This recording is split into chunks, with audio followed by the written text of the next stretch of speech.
Good morning all of you. आज हम आप लोगों के सामने ज्योग्राफी लेकर आ रहे हैं और ज्योग्राफी का पहला चैप्टर अक्षांश और देशांतर को समझने का आज हम लोग प्रयास करेंगे। तो सबसे पहले हम ये देखते हैं कि अक्षांश की जरूरत हमें क्यों हुई, अक्षांशीय रेखा क्यों खींचा गया है। तो अक्षांशीय रेखा से किसी भी देश या महाद्वीप की या वहाँ का स्थानीय जलवायु का पता चलता है, वहाँ का तापमान का पता लगाया जाता है। और जैसे जलवायु और तापमान का पता हम करेंगे तो वहाँ का रहन सहन का भी हमें अनुमान लग जाएगा कि वहाँ का व्यक्ति या वहाँ के व्यक्ति को कब गर्मी लगता होगा, कब ठंडी लगता होगा। यदि मुख्य रूप से कहा जाए तो अक्षांशीय रेखा से किसी भी देश का, किसी भी स्थान का जलवायु और उसकी वास्तविक स्थिति का पता लगाने के लिए इस रेखा का हम लोग प्रयोग करते हैं। तो अब हम देखते हैं कि अक्षांशीय रेखा का निर्धारण किस प्रकार से करते हैं, कुल अक्षांशीय रेखा कितनी है और दो अक्षांश रेखाओं की बीच की दूरी कितनी होती है, दो अक्षांश रेखाओं की बीच की दूरी को हम क्या कहते हैं, इन सारी बातों को अब हम समझने का प्रयास करेंगे। तो हम समझते हैं यहाँ से, मान लीजिए यह एक ग्लोब है या यह एक पृथ्वी है। तो ऐसा बोला जाता है कि पृथ्वी का आकार एक संतरा के आकार का है, पृथ्वी का आकार जो वो जियोड है, मतलब क्या, अंडाकार आकार का है। मतलब यह होगा पृथ्वी जो है पूर्व और पश्चिम, मतलब क्या, इस दिशा में थोड़ी फैली हुई है और दोनों ध्रुवों पर, नॉर्थ और साउथ दोनों ध्रुवों पर थोड़ी चिपटी हुई है। तो इस आकार से पृथ्वी का आकार जो है उसे हम लोग अंडाकार आकार के नाम से जानते हैं। पृथ्वी को या ग्लोब पर बीचों बीच खींची गई इस रेखा को 0 डिग्री अक्षांश कहते हैं, या इस रेखा को इक्वेटर कहते हैं, या इस रेखा को इक्वेटर कहते हैं, इस 0 डिग्री को। और इसी रेखा को भूमध्य रेखा भी कहा जाता है, इसी रेखा को भूमध्य रेखा भी कहा जाता है। भूमध्य क्यों कहा गया? भू का मतलब भूमि, मध्य आप देख रहे हैं एक गोलाकार वस्तु है, इसके बीच में या बीचों बीच यह लकीरें खींची गई है, इसलिए इसको बोलते हैं भूमध्य रेखा। मतलब क्या, भूमि के मध्य में खींची गई रेखा, तो यह हुआ क्या, भूमध्य रेखा। इस 0 डिग्री रेखा को हम लोग विषुवत रेखा के नाम से भी जानते हैं। विषुवत रेखा क्यों बोलते हैं वो हम आगे देखने का प्रयास करेंगे। सबसे पहले हम यह देखते हैं कि अक्षांशीय रेखा का निर्धारण किस प्रकार होता है। तो पृथ्वी के केंद्र बिंदु से उत्तरी या दक्षिणी, तो सबसे पहले आप दिशा देख लीजिए, इधर नॉर्थ, यहाँ साउथ, यहाँ ईस्ट, यहाँ वेस्ट, मतलब क्या, उत्तर, दक्षिण, पश्चिम और पूर्व। तो हम देख रहे हैं यहाँ पर यह उत्तर, यहाँ पर यह दक्षिण, इधर पूर्व और इधर यह पश्चिम। तो पृथ्वी पर पश्चिम से पूर्व की ओर, पृथ्वी पर पश्चिम से पूर्व की ओर खींची गई काल्पनिक रेखा को हम अक्षांशीय रेखा कहते हैं। अक्षांशीय रेखा जो है वो वास्तविक रेखा नहीं है। तो चलिए हम देखते हैं अक्षांशीय रेखा का निर्धारण हम किस प्रकार से करते हैं। पृथ्वी के केंद्र बिंदु से उत्तरी या दक्षिणी, इधर उत्तर इधर दक्षिण, उत्तरी या दक्षिणी गोलार्ध। गोलार्ध का मतलब क्या, तो गोले का आधा भाग मतलब उत्तरी गोलार्ध, गोले का आधा भाग इधर दक्षिणी गोलार्ध। तो पृथ्वी के केंद्र बिंदु से उत्तरी, मान लीजिए यहाँ उत्तरी या दक्षिणी गोलार्ध के किसी भी बिंदु से, पृथ्वी के केंद्र बिंदु से उत्तरी या दक्षिणी गोलार्ध के किसी भी बिंदु से मापी गई कोणीय दूरी के द्वारा अक्षांशीय रेखा का निर्धारण होता है। मान लीजिए यह 30 डिग्री का कोण बना, मान लीजिए। अब जो यहाँ जो रेखा खींची गई है, यह रेखा क्या हो गई, 30 डिग्री उत्तरी अक्षांश। लेकिन हमने एक उदाहरण लिया, जबकि वास्तव में होता क्या है 0 डिग्री से उत्तर और 0 डिग्री से दक्षिण प्रत्येक 1 डिग्री के अंतराल पर एक अक्षांशीय रेखा का निर्धारण किया जाता है। तो हम 90 तो खींच नहीं सकते हैं, इसलिए हमने एग्जाम्पल लिया कि 30 डिग्री। फिर यहाँ आ जाएंगे हम कोणीय दूरी, तो यहाँ से यदि हम लकीर खींचे तो यह हो गया कितना डिग्री का कोण, यह हो गया 60 डिग्री का कोण। अब यहाँ से जो हम रेखा खींचेंगे वो हो जाएगा क्या, 60 डिग्री अक्षांशीय रेखा। वो हो जाएगा क्या, 60 डिग्री अक्षांशीय रेखा। इस प्रकार से हम आते आते यहाँ तक पहुंचेंगे और जैसे ही यहाँ से हम यह लकीर खींचेंगे मानिए, तो यहाँ पर क्या बना, तो यहाँ पर यह बना है कितना, तो यहाँ पर यह बना है 90 डिग्री का कोण। 90 डिग्री का कोण मतलब क्या, 0 डिग्री से उत्तर 90 डिग्री, 0 डिग्री से दक्षिण भी 90 डिग्री। मतलब क्या, 0 डिग्री की उत्तर भी 90 रेखाएं होगी, 90 रेखाएं का मतलब क्या, 90 अक्षांशीय रेखाएं होगी, और 0 डिग्री से दक्षिण भी सेम यही प्रकार 0 डिग्री से दक्षिण भी 90 अक्षांशीय रेखाएं होंगे। तो अब हम समझने का प्रयास करते हैं कि अक्षांशीय रेखा का निर्धारण कैसे होता है। हम लोगों ने देख लिया क्या, तो पृथ्वी के केंद्र बिंदु से उत्तरी या दक्षिणी गोलार्ध के किसी भी बिंदु से मापी गई एंगुलर डिस्टेंस मतलब क्या, कोणीय दूरी के द्वारा हम क्या करते हैं, अक्षांशीय रेखा का निर्धारण करते हैं। दूसरी बात, 0 डिग्री अक्षांशीय रेखा से प्रत्येक 1 डिग्री के अंतराल पर, प्रत्येक 1 डिग्री के अंतराल पर, प्रत्येक 1 डिग्री के अंतराल पर एक अक्षांशीय रेखा का निर्धारण किया जाता है। तो आपके इस बोर्ड पर संभव नहीं है 90 रेखाएं खींचने का, इसलिए हम लोगों ने एग्जाम्पल लिया किस प्रकार से निर्धारण होता है। तो इस प्रकार से यह रेखाएं उस ग्लोब पर खींची गई है। प्रत्येक 1 डिग्री के अंतराल पर एक अक्षांशीय रेखा का निर्धारण किया गया है। अब हम देखते हैं कि इन दो रेखाओं के बीच की दूरी कितनी होती है। मतलब क्या, 2 अक्षांश रेखाओं के बीच की दूरी कितनी होती है, तो 2 अक्षांश रेखाओं के बीच की दूरी 111 किलोमीटर होती है। 2 अक्षांश रेखाओं की बीच की दूरी कितनी होती है, 111 किलोमीटर। 0 डिग्री से ऊपर 90, 0 डिग्री से दक्षिण 90, तो 90 प्लस 90 बराबर 180। मतलब यह हुआ, जब आपसे पूछे कुल अक्षांश रेखाओं की संख्या कितनी है, तो हम बोलेंगे 180 मतलब 180। लेकिन बहुत सारे भूगोलवेत्ता उत्तरी ध्रुव और दक्षिणी ध्रुव पर खींची गई रेखा को रेखा ना मानते हैं, तो उस कंडीशन में वे क्या करते हैं, वे बोलते हैं 180 में 90, 90 180, एक यह ले लीजिए, कौन सा एक, 0 डिग्री वाला एक, तो टोटल कितना हो गया 181। लेकिन कुछ भूगोलवेत्ता दक्षिणी गोलार्ध और उत्तरी ध्रुव, दक्षिणी ध्रुव और उत्तरी ध्रुव पर खींची गई अक्षांशीय रेखा को रेखा नहीं मानते हैं, तो उनके अनुकूल 181 माइनस 2 बराबर 179। मतलब क्या, कुल अक्षांश रेखाओं की संख्या यदि आपसे एग्जाम में पूछे तो आप 180 ही लगा पाएंगे। कुछ भूगोलवेत्ताओं का मानना है 90 90 180 और उनके अनुकूल 0 डिग्री को वह 1 मानते हैं और इस हिसाब से 180 प्लस 1 181। कुछ भूगोलवेत्ता इसे तो 1 डिग्री मानते हैं 0 डिग्री को, लेकिन उत्तरी गोलार्ध और दक्षिणी गोलार्ध मतलब क्या, उत्तरी ध्रुव और दक्षिणी ध्रुव पर खींची गई रेखाओं को वह रेखा नहीं मानते हैं। इस कारण से 181 माइनस 2 बराबर 179।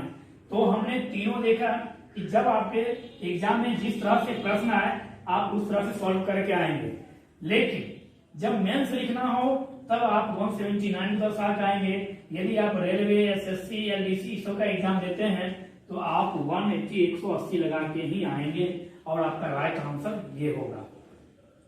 अब हम देखते हैं कि मेरा प्यारा भारत जो है वो कहां पर स्थित है, इस अक्षांशीय रेखा में। तो मेरा प्यारा भारत जो है वो 8 डिग्री, मान लीजिए यह 8 डिग्री है, 1 2 3 4 5 6 7 8, तो यह 8 डिग्री। अब आप लोग बता सकते हैं कि भारत जो है, आपसे पूछेगा कि बताओ भारत किस गोलार्ध में स्थित है, तो 0 डिग्री से दक्षिण गोलार्ध, 0 डिग्री से उत्तर उत्तरी गोलार्ध। तो मेरा प्यारा भारत कहाँ स्थित है, उत्तरी गोलार्ध में मेरा प्यारा भारत स्थित है। मतलब क्या, नॉर्थ पोल, मतलब क्या नॉर्थ ध्रुव पर, मतलब क्या उत्तरी गोलार्ध में भारत क्या है, स्थित है। भारत से कौन सी अक्षांशीय रेखा गुजरती है, तो 8 डिग्री भारत से अक्षांशीय रेखा कौन सी गुजरती है, तो 8 डिग्री 4 मिनट से लेकर 37 डिग्री 6 मिनट, यह भारत का अक्षांशीय विस्तार है। भारत का अक्षांशीय विस्तार कितना है, तो 8 डिग्री 4 मिनट से लेकर 37 डिग्री 6 मिनट उत्तरी अक्षांश, यह भारत का अक्षांशीय विस्तार है। दूसरी बात, दो अक्षांश रेखाओं की बीच की दूरी को हम क्या कहते हैं, तो दो अक्षांश रेखाओं की बीच की दूरी को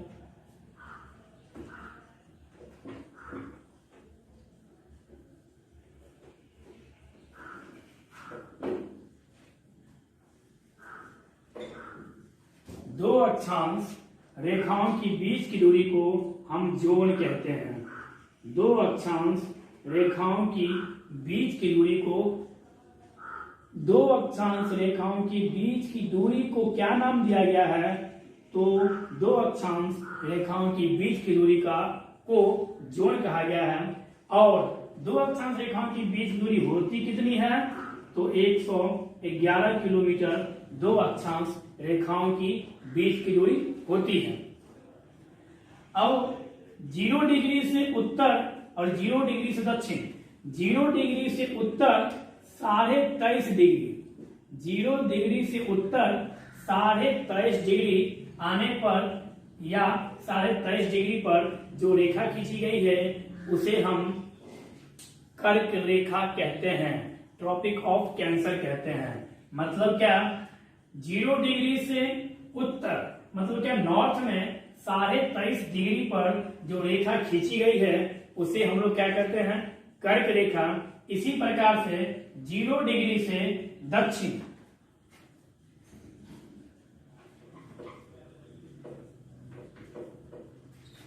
इसी प्रकार 0 डिग्री से दक्षिण 23.5 डिग्री पर खींची गई रेखा को हम लोग ट्रॉपिक ऑफ कैप्रिकॉर्न कहते हैं, मतलब क्या मकर रेखा कहते हैं। 0 डिग्री से दक्षिण 23.5 डिग्री अक्षांशीय रेखा को हम लोग मकर रेखा कहते हैं। 0 डिग्री से 23.5 डिग्री उत्तरी अक्षांश को हम लोग कर्क रेखा कहते हैं, ट्रॉपिक ऑफ कैंसर और ट्रॉपिक ऑफ कैप्रिकॉर्न।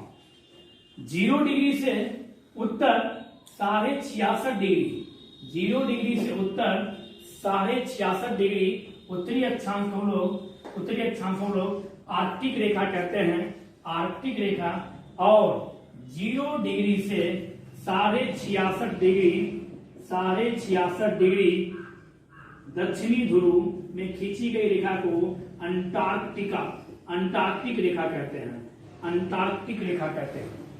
0 डिग्री से उत्तर 66.5 डिग्री पर खींची गई काल्पनिक रेखा को हम लोग आर्कटिक रेखा कहते हैं। 0 डिग्री से 66.5 डिग्री दक्षिणी गोलार्ध में खींची गई काल्पनिक रेखा को अंटार्कटिक रेखा कहते हैं। यहां उत्तरी ध्रुव और दक्षिणी ध्रुव एसपी का मतलब साउथ पोल, POLE पोल, पोल का मतलब ध्रुव। एनपी का मतलब क्या, नॉर्थ पोल। 66.5 डिग्री को आर्कटिक, और यह हुआ नॉर्थ पोल मतलब उत्तरी ध्रुव, और यह हुआ क्या, दक्षिणी ध्रुव। अब हम देखते हैं सनलाइट, मतलब क्या, सूर्य का प्रकाश कहां पर कितना रहता है।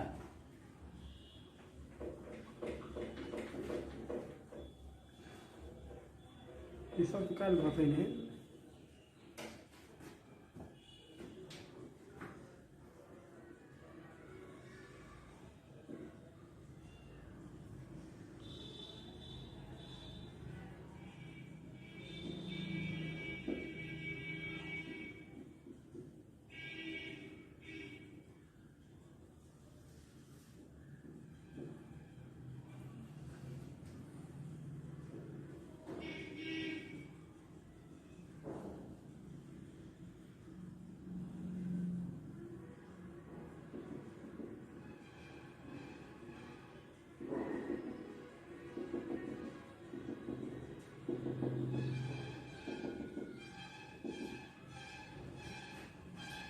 अब आप मान लीजिए यह सूर्य है जिसको हम मानते हैं टॉर्च। टॉर्च से जब हम प्रकाश जलाएं या सूर्य की जब रोशनी आती है तो सूर्य की लंबवत किरणें, सूर्य की जो है वह लंबवत किरणें, सूर्य की लंबवत किरणें 23.5 डिग्री उत्तरी अक्षांश और 23.5 डिग्री दक्षिणी अक्षांश तक ही जाती है। सूर्य की लंबवत किरणें 23.5 डिग्री नॉर्थ और 23.5 डिग्री साउथ के बाद किसी भी अक्षांशीय रेखा पर कभी भी नहीं जाती है। मतलब क्या हुआ यहाँ पर से कि सूर्य की तिरछी किरणें जाती है कहाँ, 66.5 डिग्री उत्तरी और 66.5 डिग्री दक्षिणी गोलार्ध। मतलब यह कि 23.5 डिग्री उत्तरी गोलार्ध और 23.5 डिग्री दक्षिणी गोलार्ध के बाद सूर्य की लंबवत किरणें किसी भी अक्षांशीय रेखा पर नहीं पड़ती है।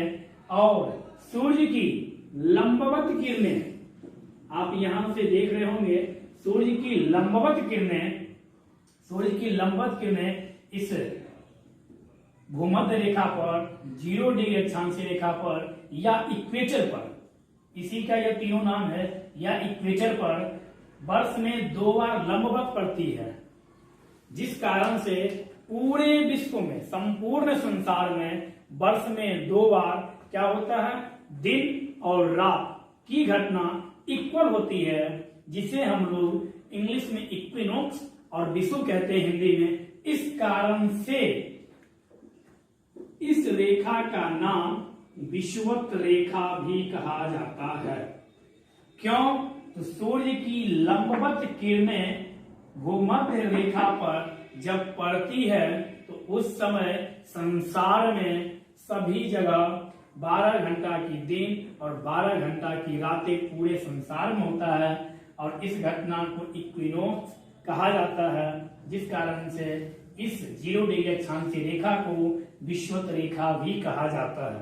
दूसरी बात, इस 23 डिग्री उत्तरी और 23 डिग्री दक्षिणी, आप देख रहे होंगे 23 डिग्री उत्तरी और 23 डिग्री दक्षिणी गोलार्ध के बीच का जो क्षेत्र होता है वह उष्णकटिबंधीय होता है।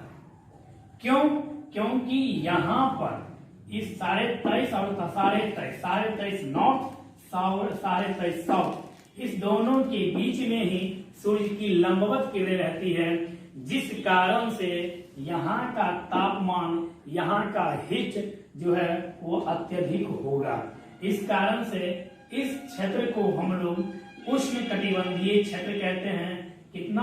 23.5 डिग्री उत्तरी गोलार्ध और 23.5 डिग्री दक्षिणी गोलार्ध। मतलब कर्क रेखा से लेकर मकर रेखा के बीच का जो क्षेत्र है उस क्षेत्र को हम लोग उष्णकटिबंधीय क्षेत्र कहते हैं। 23.5 डिग्री के बाद 66.5 डिग्री मतलब आर्कटिक और 66.5 डिग्री दक्षिण में अंटार्कटिक, यहाँ पर देखिए आप सूर्य की लंबवत किरणें पड़ती है। यहाँ पर क्या होती है? सूर्य की तिरछी किरणें पड़ती है यहाँ पर, और इस कारण से यहाँ का जो जलवायु है, यहाँ का जो मौसम है उसे शीतोष्ण कटिबंधीय कहा जाता है। उसे क्या कहा जाता है? तो उसे शीतोष्ण कटिबंधीय कहा जाता है। 23.5 से लेकर 66.5 तक के जोन को शीतोष्ण कहा जाता है। और 66.5 के बाद सूर्य की किरणें बहुत कम पड़ती है, वर्ष में बहुत कम। और 66.5 के बाद जो भी देश स्थित है वहां पर कभी भी हम लोगों की तरह गर्मी का मौसम नहीं आता है। वहां के लोगों को सूरज की रोशनी का इंतजार रहता है कि कब सूरज की रोशनी आएगी, कब सूरज की रोशनी आएगी। कहाँ? तो 66.5 डिग्री उत्तरी गोलार्ध के बाद, 66.5 डिग्री दक्षिणी गोलार्ध के बाद के क्षेत्र को हम लोग शीत कटिबंध कहते हैं। सबसे पहले उष्ण कटिबंध 23.5 कर्क रेखा से लेकर 23.5 मकर रेखा तक के क्षेत्र को उष्ण कटिबंध, 23.5 से लेकर 66.5 तक के क्षेत्र को हम लोग शीतोष्ण, और 66.5 से लेकर 90 तक हम लोग शीत कटिबंध। मतलब क्या? यहाँ पर सूर्य की किरणें ना के बराबर जाती है और उत्तरी ध्रुव और दक्षिणी ध्रुव, उत्तरी पोल और दक्षिणी पोल, नॉर्थ पोल और साउथ पोल पर 6 माह का दिन और 6 माह की रातें होती है। उत्तरी ध्रुव पर लगातार 6 माह की रातें होती है। दक्षिणी ध्रुव पर जब यहाँ रातें होती थी यहाँ दिन होती है, जब यहाँ दिन होती है तो यहाँ रातें होती है। क्यों? क्योंकि पृथ्वी जो चक्कर लगाती है वह पश्चिम से पूर्व की ओर पृथ्वी चक्कर लगाती है। पृथ्वी पश्चिम से पूर्व की ओर चक्कर लगाती है और पृथ्वी अपने अक्ष पर 23.5 डिग्री झुकी हुई है, जबकि पृथ्वी अपने कक्षा में 66.5 डिग्री झुकी हुई है। पृथ्वी अपने अक्ष में 23.5 डिग्री और पृथ्वी अपने कक्षा पर 66.5 डिग्री झुकी हुई है। इस कारण से आप एक चीज देख सकते हैं, यहाँ पर जो क्षेत्र अभी यहाँ पर है सूर्य के सामने में, वहां पे अभी दिन होगा। इसके बाद यहाँ आ जाइए तो यहाँ शाम होगा, यहाँ आ जाइए यहाँ रात होगा। फिर जैसे ही यह क्षेत्र यहाँ आएगा और यह क्षेत्र यहाँ आएगा तो यहाँ दिन हो जाएगा, यहाँ रात हो जाएगा। दूसरी बात, यहाँ पर यदि अभी मॉर्निंग हुआ है, मान लीजिए यहाँ पर अभी मॉर्निंग हुआ है क्योंकि सूर्य की प्रकाश यहाँ पर, यहाँ मॉर्निंग, तो यहाँ पर रातें होगी। जैसे ही यह घूमकर फिर ऐसे पहुंचे, क्योंकि पश्चिम से पूर्व की ओर यह ऐसे घूमेगी, ना कि यह ऐसे पश्चिम से पूर्व की ओर। एक समय ऐसा आएगा जब यह बिंदु यहाँ पर रहेगा, जब यह बिंदु यहाँ पर रहेगा तब यह बिंदु यहाँ आ जाएगा, और जब यह बिंदु यहाँ आएगा तब यह बिंदु यहाँ और यह बिंदु यहाँ चला जाएगा। मतलब यहाँ पर कहने का मेरा तात्पर्य यह है कि पृथ्वी 24 घंटा में 360 डिग्री घूमती है। मतलब क्या? पृथ्वी 24 घंटा में अपने अक्ष पर एक चक्कर लगाती है। तो हम लोगों ने अक्षांश के संबंध में समझने का प्रयास किया और अब हम चलते हैं देशांतर की ओर।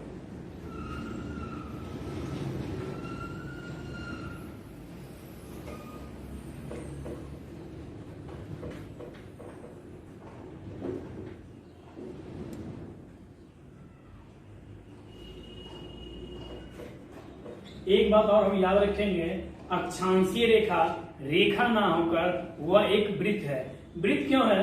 जब आप ग्लोब को देखिएगा तो ग्लोब पर यह तो आपका व्हाइट बोर्ड है, यदि यही 3D बोर्ड रहता तो आपको पता चलता कि अक्षांशीय रेखा इस कदर से खींची गई है। मतलब क्या? जैसे यह आगे आपको दिख रही है इसी प्रकार से वह इसके पीछे भी होगी, जिस कारण से अक्षांश को रेखा ना कहकर हम वृत्त कहेंगे। और दूसरी बात, अक्षांशीय रेखा एक दूसरे को कभी भी क्रॉस नहीं करती है। मतलब क्या? अक्षांशीय रेखा एक दूसरे को कभी भी काटती नहीं है। तीसरी बात, आपसे यहाँ पर प्रश्न पूछता है कि सबसे लंबी अक्षांशीय रेखा कौन सी होती है और सबसे छोटी अक्षांशीय रेखा कौन सी होती है। तो सबसे लंबी अक्षांशीय रेखा जब आप अपने ग्लोब में देखेंगे, यहाँ पर आप देखिए यह जो रेखा है 0 डिग्री, यह सबसे लंबी है क्योंकि यह पृथ्वी को या ग्लोब को 2 भागों में डिवाइड करती है। नेक्स्ट प्रश्न पूछ रहा है आपसे, मान लीजिए कि सबसे छोटी अक्षांशीय रेखा कौन सी है, तो सबसे छोटी अक्षांशीय रेखा होगी कौन सी? तो ध्रुवों पर, मतलब क्या? नॉर्थ पोल और साउथ पोल, मतलब क्या? उत्तरी ध्रुव और दक्षिणी ध्रुव पर खींची गई काल्पनिक रेखा सबसे छोटी अक्षांशीय रेखा होगी, सबसे लंबी अक्षांशीय रेखा होगी 0 डिग्री अक्षांशीय रेखा, जिसे हम लोग विषुवत रेखा, भूमध्य रेखा, 0 डिग्री और इक्वेटर भी कहते हैं। अब आइए देशांतर। अब हम लोग देखते हैं देशांतर, तो फिर हम वही लिखेंगे, इधर साउथ, इधर नॉर्थ, इधर ले लीजिए ईस्ट और इधर ले लीजिए वेस्ट, मतलब क्या? पश्चिम, पश्चिम, दक्षिण, पूर्व और इधर ले लीजिए उत्तर। जिस प्रकार से अक्षांशीय रेखा पृथ्वी को 2 भागों में डिवाइड करती है उत्तर और दक्षिण में, उसी प्रकार से देशांतरीय रेखा पृथ्वी को या ग्लोब को 2 भागों में बांटती है, पूर्व और पश्चिम, पूर्व और पश्चिम। तो यहाँ पर क्या होगा?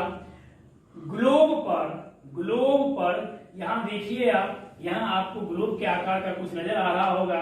इस ग्लोब पर उत्तर से दक्षिण की ओर खींची गई वास्तविक रेखा नहीं है यह एक क्या? काल्पनिक रेखा है। ग्लोब पर उत्तर से दक्षिण की ओर खींची गई काल्पनिक रेखा को हम क्या कहते हैं? तो हम काल्पनिक रेखा कहते हैं देशांतर रेखा, और इसे कहते हैं हम लोग इंग्लिश में लॉन्गिट्यूड और इसे कहते हैं लैटिट्यूड।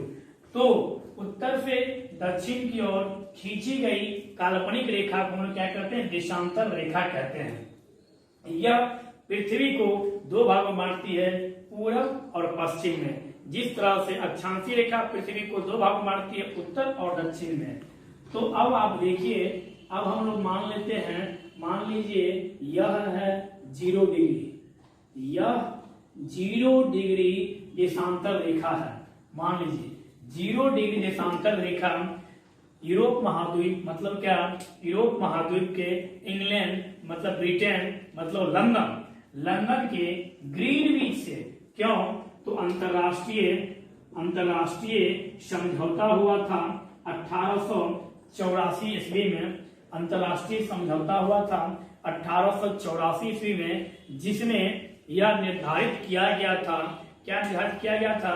तो यह निर्धारित किया गया था कि लंदन के ग्रीनविच से 0 डिग्री देशांतरीय रेखा गुजरेगी। कहां से? तो लंदन के ग्रीनविच से। अब यहाँ पर एक प्रश्न होना, लंदन, तो लंदन जो है वह टेम्स नदी के किनारे,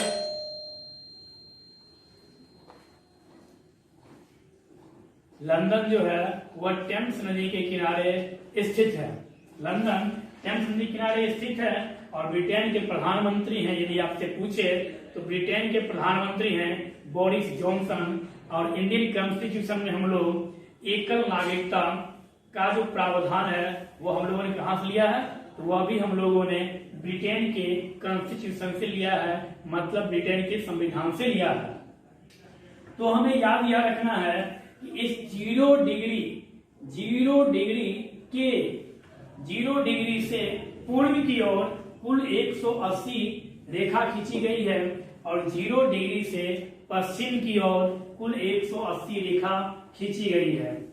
0 डिग्री से पूर्व की ओर भी 180 डिग्री रेखा या 180 रेखा, और 0 डिग्री से पश्चिम की ओर भी 180 रेखा खींची गई है। और वैसे भी आप सबको पता भी होगा, एक गोलाकार वस्तु का मान हमेशा 360 डिग्री होता है। तो जब आपसे पूछे कि कुल देशांतर रेखाओं की संख्या कितनी है, तो 180 पूर्व, 180 पश्चिम, तो टोटल हुआ कितना? 360। तो कुल देशांतर रेखाओं की संख्या कितनी है? 360। जबकि कुल अक्षांशीय रेखाओं की संख्या कितनी है? तो कुल अक्षांशीय रेखाओं की संख्या है 180। अब हम देख क्या रहे हैं कि 0 डिग्री से पूर्व प्रत्येक 1 डिग्री के अंतराल पर, 0 डिग्री से पूर्व प्रत्येक 1 डिग्री के अंतराल पर एक देशांतरीय रेखा खींची गई है। उसी प्रकार 0 डिग्री से पश्चिम की ओर प्रत्येक 1 डिग्री के अंतराल पर एक देशांतरीय रेखा खींची गई है। कितने डिग्री के अंतराल पर? तो 1 डिग्री के अंतराल पर। इस प्रकार से 2 देशांतर रेखाओं के बीच की दूरी, दो देशांतर रेखाओं के बीच की दूरी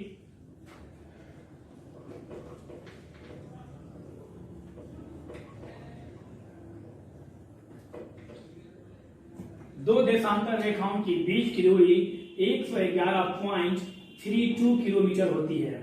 दो देशांतर रेखाओं के बीच की दूरी कितनी होती है?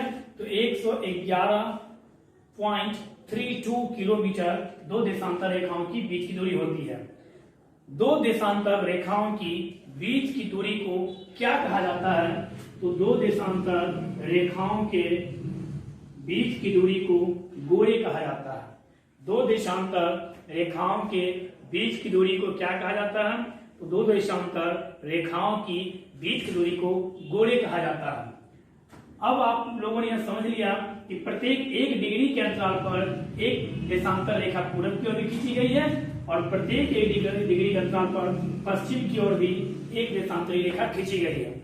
अब हम लोग यह समझ रहे हैं कि मान लीजिए 24 घंटा में पृथ्वी एक चक्कर लगाती है। पृथ्वी 24 घंटा में एक चक्कर लगाती है। मतलब क्या? पृथ्वी 360 डिग्री घूम जाती है। कितने देर में? तो 24 घंटा में। 24 घंटा में पृथ्वी घूम जाती है। तो 24 घंटा मतलब 1440 मिनट। कितना घूमती है? तो 360। 0 36 चौके 144। 36 चौके मतलब क्या? 4। मतलब क्या? 1 डिग्री पृथ्वी को घूमने में 4 मिनट का समय लगता है। 1 डिग्री पृथ्वी को घूमने में कितना समय लगता है? तो 4 मिनट का समय लगता है 1 डिग्री पृथ्वी को घूमने में। इस प्रकार से पृथ्वी जब 15 डिग्री घूमती है, पृथ्वी जब 15 डिग्री घूमती है तो 15 चौके 7 मतलब क्या? 60 मिनट। मतलब क्या हुआ? पृथ्वी यदि 15 डिग्री घूमेगी तो कितना देर में घूमेगी? तो पृथ्वी 15 डिग्री घूमेगी 1 घंटा में। क्यों? तो 1 डिग्री घूमने में पूर्व की ओर जाने पर 4 मिनट। 0 डिग्री से पूर्व की ओर आने पर 4 मिनट समय प्लस होता है। 0 डिग्री से पश्चिम की ओर आने में -4 मिनट होता है। तो जैसे ही यह 0 डिग्री हुआ, यहां से हम पूर्व की ओर चले, 0 डिग्री से पूर्व की ओर चले। अब मान लीजिए आपका दोस्त का नाम है सोहन। सोहन खड़ा है 0 डिग्री देशांतर रेखा पर और आप खड़े हैं 2 डिग्री पूर्वी देशांतर रेखा पर। तो आपसे जब पूछे कि आप दोनों के समय में कितना अंतर हो और सोहन के घड़ी में, जहां सोहन स्थित है 0 डिग्री पर, सोहन के घड़ी में 12:08 हो रहा है, तो आपके घड़ी में कितना होगा? तो आप कितने डिग्री के अंतराल पर हैं? 2 डिग्री के अंतराल पर। 1 डिग्री के अंतराल में कितना समय बढ़ता है पूर्व में? 4 मिनट। 2 डिग्री के अंतराल पर +4 कर लेंगे बराबर 8। 12:08 सोहन घड़ी में हो रहा है। इस 8 में फिर हम 8 जोड़ लेंगे मतलब 12:16 मेरे घड़ी में होगा। कब? जब पूर्व की ओर चलेंगे तब। यही घटना यदि पश्चिम की ओर हो, मान लीजिए बबीता यहाँ खड़ी है 0 डिग्री पर और सविता खड़ी है पश्चिम में 2 डिग्री पर, और बबीता के घड़ी में बज रहा है 1:05 और सविता सुबह पूछ रही है कि बताओ सविता तुम्हारे घड़ी में कितने बज रहा है? सविता है कहाँ पर? 2 डिग्री पश्चिम में। तो 1:05 हो रहा है किसके घड़ी में? मान लीजिए कविता के घड़ी में। और सविता कहाँ स्थित है? 2 डिग्री पश्चिम में। तो 2 डिग्री मतलब 8 मिनट। 1:05 में से यदि हम 8 मिनट माइनस करेंगे तो मेरे घड़ी कितना बज रहा होगा? जो पश्चिम है 12:57 किसके घड़ी में होगा? मेरे घड़ी में होगा। क्यों? क्योंकि आपके घड़ी में कितना हो रहा है? 1:05। तो इस प्रकार से अब हम देख रहे हैं कि मेरा प्यारा भारत जो है, मेरा प्यारा भारत 82.5 डिग्री यामोत्तर को मानता है। मतलब क्या? 82.5 को भारत अपना प्रमुख टाइम जोन मानता है। मतलब कहने का यह तात्पर्य है मेरा कि सब देश, विश्व के जितने भी देश हैं, सभी देश, सभी जो विश्व के जितने भी देश हैं, सभी देश अपने अपने एक टाइम जोन को फिक्स किए हैं, जिस कारण से उनके देश में, एक ही देश में कई जगहों पर अलग अलग टाइम ना हो, जिससे कहीं विवाद की स्थिति ना उत्पन्न हो। तो भारत भी अपना 82.5 तिथि रेखा को माना है, टाइम जोन को माना है। 82.5 जो देशांतर रेखा है वो भारत से गुजरती है। वो कहाँ से गुजरती है? तो 82.5 पूर्वी देशांतर रेखा उत्तर प्रदेश के नैनी, मिर्जापुर के नैनी से गुजरती है। कौन? 82.5 पूर्वी देशांतर रेखा।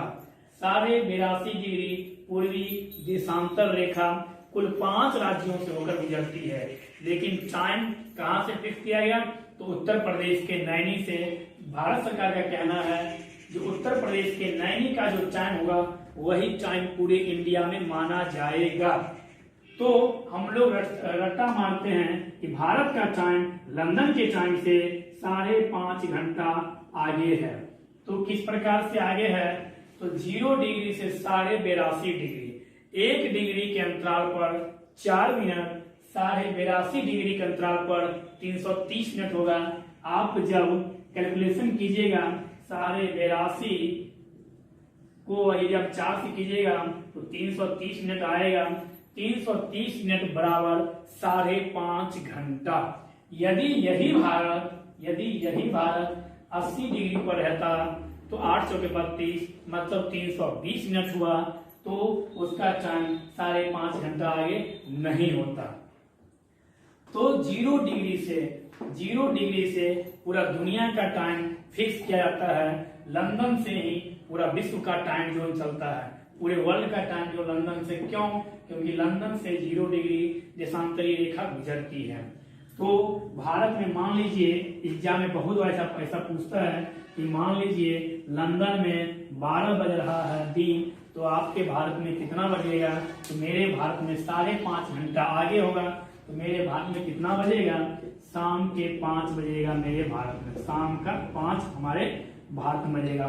किस प्रकार से बजेगा? अब हम लोगों ने देख लिया। क्यों?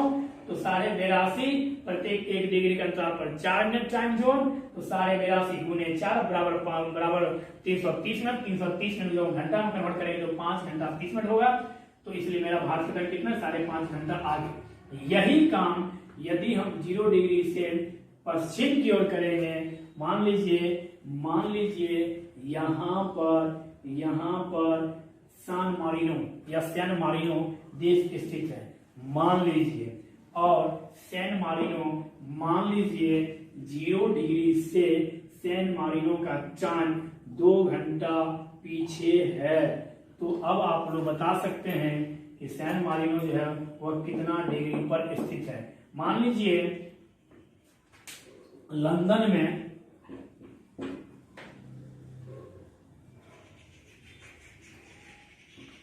मान लीजिए लंदन में 12 बज रहा है और सैन मारिनो में या सान मारिनो में मान लीजिए वह बोल रहा है कि सैन मारिनो में 2 बज रहा है या 10 बज रहा है, मान लीजिए 10 बज रहा है।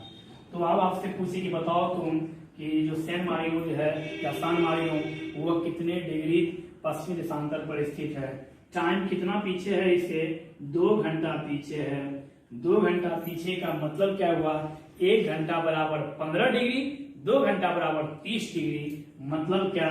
सान मारिनो 30 डिग्री पश्चिमी देशांतर पर स्थित है। इस प्रकार से हम यहाँ से किसी भी देश का टाइम फिक्स कर लेंगे।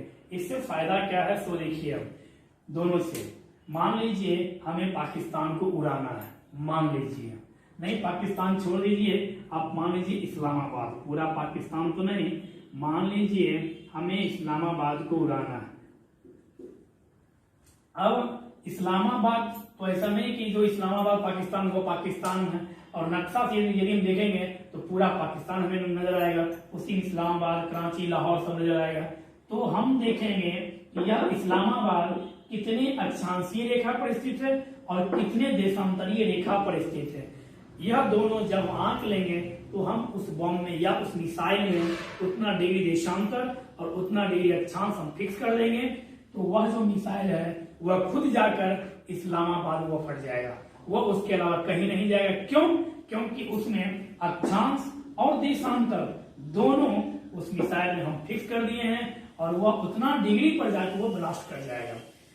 यदि मान लीजिए आपका कोई दोस्त पूना में है, वह बोल रहा है पूना तो छोटा सा है नहीं, अब आप सिर्फ देख लीजिए पूना में है, तो अब आप सिर्फ उससे पूछिए कि तुम कहाँ पर हो पूना, वह बोला पुराने होटल में।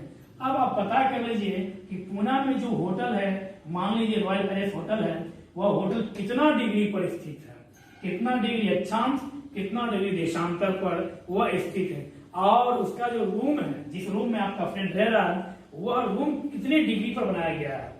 आप यदि यह आंक लेते हैं, पता कर लेते हैं, तो डायरेक्ट आप उसके रूम में भी कोई मैसेज छोड़ सकते हैं आप।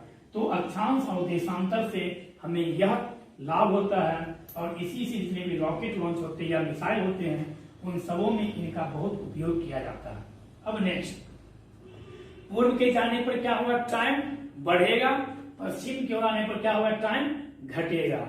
तो पूर्व की ओर भी 180, पश्चिम की ओर भी 180, तो 180 डिग्री देशांतर रेखा को अंतरराष्ट्रीय तिथि रेखा कहते हैं। देखिए अक्षांश से पता क्या चला है, जलवायु का। 0 डिग्री देशांतर या इस देशांतर से क्या पता चला है, टाइम का।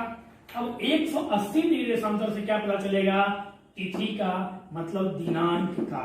कैसे, सो देखिए आप 0 डिग्री, यहाँ 0 डिग्री से 180 डिग्री इधर आए हम, 180 डिग्री जब हम उधर जाएंगे 0 डिग्री से, तो 1 घंटा बराबर 15 डिग्री, तो 180 डिग्री बराबर 12 घंटा। 0 डिग्री से पूर्व की ओर 180 डिग्री यदि हम जाएंगे तो 12 घंटा, 0 डिग्री से पश्चिम 180 पर यदि हम आएंगे तो 12 घंटा। अब समझने का प्रयास कीजिएगा। मान लीजिए लंदन में 12 बज रहा है, 12 बजे दिन है, और दिनांक है यहाँ पर मान लीजिए 7, आज कितना, आज 6 मई 2020, मान लीजिए 6 मई 2020 लंदन में, और लंदन में वर्तमान में अभी 12 बज रहा है। हमें जाना है पूर्व की ओर, तो 0 डिग्री से पूर्व की ओर हम चलेंगे और 180 डिग्री पर जब हम पहुंचेंगे वहां भी 12 बजेगा। क्यों 12 बजेगा, तो 1 डिग्री के अंतराल पर 4 मिनट, 15 डिग्री पर 1 घंटा, 180 डिग्री बराबर 12 घंटा। तो 180 डिग्री पर जब हम पहुंचेंगे तो यहां भी 12 बजेगा। यहां 12 बजे दिन है, यहां 12 बजे रात होगा। रीजन क्या, कि 0 डिग्री से पूर्व की ओर आने पर क्या होता है, टाइम बढ़ता है। तो 12 घंटा आगे, तो 12 बजे दिन, तो 12 घंटा है कितना, 12 बजे रात। तो यहाँ क्या होगा, 12 बजे रात। और आप सबको पता है कि 12 बजे रात के बाद ही क्या होता है, तिथि चेंज हो जाता है। यहाँ पर कितना, 6 मई, यहाँ पर जैसे ही हम आएंगे यह हो जाएगा 7 मई। अब हम 0 डिग्री से पश्चिम की ओर आएंगे, 0 डिग्री से पश्चिम की ओर हम आएंगे तो यहाँ पर भी क्या लगेगा, 12 घंटा।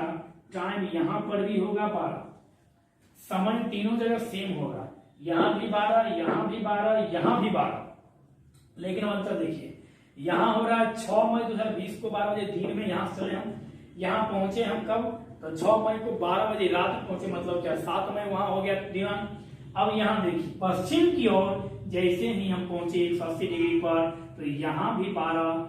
अब यहाँ कौन सा 12 बज रहा है, प्रत्येक 1 डिग्री के अंतराल पर पश्चिम में -4 मिनट, तो 180 डिग्री बराबर -12 घंटा। तो यहाँ 12 बजे दिन हो रहा है 6 मई को, यहाँ 12 बजे रात होगा 5 मई को। मतलब क्या, यहाँ भी पहुंचे अब 6 मई को ही, लेकिन यहाँ 6 मई अब स्टार्ट होगा, क्योंकि 12 बजे रात के बाद तिथि चेंज होता है। लेकिन यहाँ 6 मई दिन है 12 बजे और यहाँ 7 में हो गया, क्योंकि 12 बजे रात के बाद तिथि चेंज होता है। तो हमने क्या देखा कि 0 डिग्री से पूर्व की ओर जाने पर 180 डिग्री 12 घंटा, पश्चिम की ओर 12 घंटा माइनस। अब देखिए एक चीज और यह चैप्टर भी अब खत्म हो जाएगा आपका। 180 डिग्री पूर्व मतलब क्या, अंतरराष्ट्रीय तिथि रेखा यदि हम पार कर जाते हैं, मतलब क्या, पूर्व से पश्चिम की ओर, यदि हम पूर्व से पश्चिम की ओर आते हैं, पूर्व से पश्चिम मतलब क्या, इधर से यदि हम इधर आते हैं तो क्या होगा, 12 बजे यहां था, 12 बजे यहां, 12 बजे यहां, मतलब एक दिन की हानि होगी। पूर्व से पश्चिम की ओर, पूर्व से पश्चिम की ओर आने पर एक दिन की हानि होगी हमें, और पश्चिम से पूर्व की ओर जाने पर एक दिन का लाभ मिलेगा हमें। यहां से प्रश्न बना के आपसे पूछता है, प्यारा प्यारा प्रश्न। मान लीजिए आपसे एक प्रश्न पूछेगा कि बताओ रूस का मॉस्को शहर, रूस का मॉस्को शहर, मान लीजिए रूस का मॉस्को शहर 56 डिग्री, 56.5 डिग्री, मानिए 56.5 डिग्री पूर्वी देशांतर पर स्थित है, और लंदन में या 0 डिग्री का समय 1 बजे रहा है, या 1 बजे कुछ मिनट दे दे, तो मॉस्को का समय कितना होगा। तो अब आप निकाल सकते हैं 56.5 गुणे 4, क्या बोला है, पूर्व में स्थित, तो 4 जितना होगा उसको घंटा में बदल देंगे और उसको इसमें क्या करेंगे, ऐड कर देंगे, उतना समय हो जाएगा मॉस्को का। यही घटना यदि आपको दे दे कि जो मान लीजिए दक्षिण अमेरिका का ले लीजिए, ब्राजील या कनाडा ले लीजिए, तो कनाडा में कितना समय हो रहा है। तो आपसे एग्जाम में प्रश्न में 2 चीज दिया रहेगा, एक तो आपको वो डिग्री देशांतर देगा कि इतना डिग्री देशांतर वो स्थित है, दूसरी बात वो आपको टाइम मिलेगा कि फलाने देश में इतना टाइम हो रहा है जो इतना डिग्री पर स्थित है, फलाना देश में इतना समय हो रहा है, तुम बताओ कि वह देश कितना डिग्री पर स्थित है। प्रश्न इस प्रकार से भी वह पूछ सकता है। तो हम लोगों ने क्या देखा, अक्षांश और देशांतर। दूसरी बात 0 डिग्री देशांतर रेखा और 0 डिग्री अक्षांशीय रेखा एक दूसरे को कहां पर काटती है, तो हम आंसर देंगे अटलांटिक महासागर।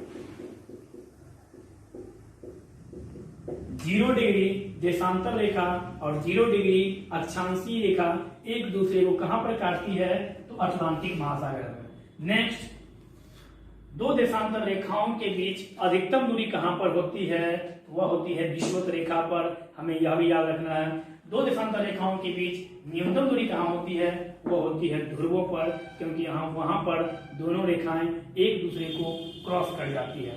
तो इस प्रकार से आज हम लोगों ने अक्षांश और देशांतर चैप्टर समझने का प्रयास किया। यदि इसमें कहीं पर भी यदि कोई त्रुटि रह गया हो तो आप उसे कमेंट बॉक्स में लिखकर बता सकते हैं या आप पूछ भी सकते हैं। धन्यवाद।